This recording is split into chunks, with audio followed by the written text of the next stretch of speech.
بلعام بن باعور اسلامی تواریخ میں ایک انتہائی عبرتناک کہانی ہے۔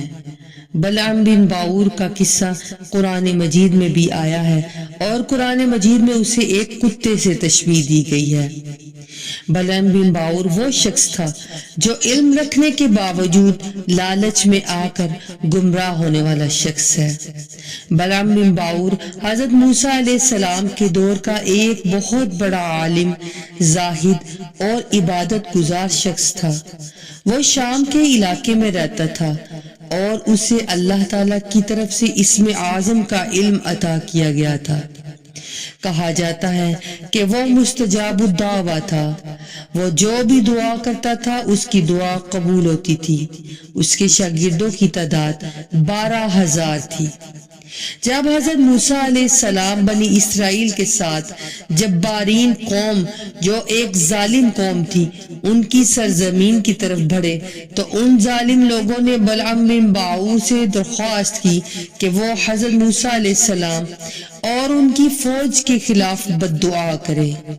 شروعات میں بلعام بن باعور نے موسیٰ علیہ السلام اور ان کی قوم کے حق میں بد دعا کرنے سے انکار کر دیا، کیونکہ وہ جانتا تھا کہ حضرت موسیٰ علیہ السلام اللہ کے جلیل القدر پیغمبر ہیں اور ان کے ساتھ اللہ کی نصرت سے بھی واقف تھا۔ لیکن ان لوگوں نے اسے بہت زیادہ مال، جائیداد اور مراعات کا لالچ دیا اور اپنی عورتوں کو بھی اس کے پیچھے لگا دیا۔ اتنا مال و دولت دیکھ کر اس کی بیوی کو بھی لالچ آ گیا۔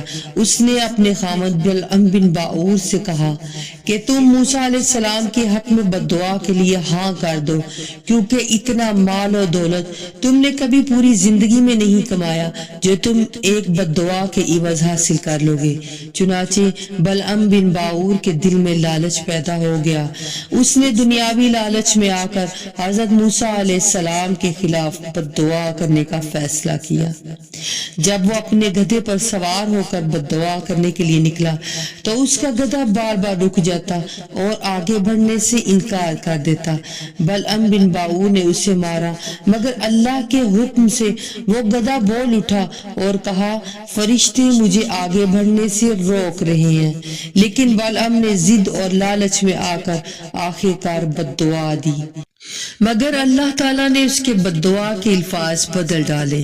اس کی بد دعا موسیٰ علیہ السلام اور ان کی قوم کے خلاف ہونے کی بجائے قوم جبارین کے خلاف نکلی اور خود بلعام اور اس کی قوم پر اس کی بد دعا پلٹ گئی۔ قرآن مجید فرقان حمید میں اللہ تبارک و تعالی نے سورۃ الاعراف آیت نمبر 175 تا 176 میں تذکرہ کیا ہے اور ایک ایسے شخص کے طور پر کیا گیا ہے جس کو اللہ تعالیٰ نے نشانیاں دی لیکن وہ ان سے نکل گیا اور شیطان کے رستے پر چل پڑا۔ اس کی مثال ایک ہانپتے ہوئے کتے سی ہے۔ بلعام بن باعور کو قرآن کریم نے ایک کتا کہا کہ اس کی مثال ایک ہانپتے ہوئے کتے سے دی گئی جو اگر آپ پر حملہ کرے تب بھی ہانپتا ہے اور اگر آپ اسے چھوڑ دیں تب بھی ہانپتا ہے۔ بلعام کی زبان اس کے سینے پر لٹک گئی اور وہ دنیا اور آخرت میں ذلیل و خوار ہو کر کافروں کی حالت میں مرا۔ یہ قصہ دنیاوی مال و زر کی ہوس اور علم کے غلط استعمال کے خلاف ایک سخت نصیحت آموز واقعہ ہے۔ اسلامی واقعات اور احادیث نبوی صلی اللہ علیہ وآلہ وسلم کے لیے ہمارا چینل روح اسلام سبسکرائب کریں۔ جزاک اللہ خیرا کثیرا۔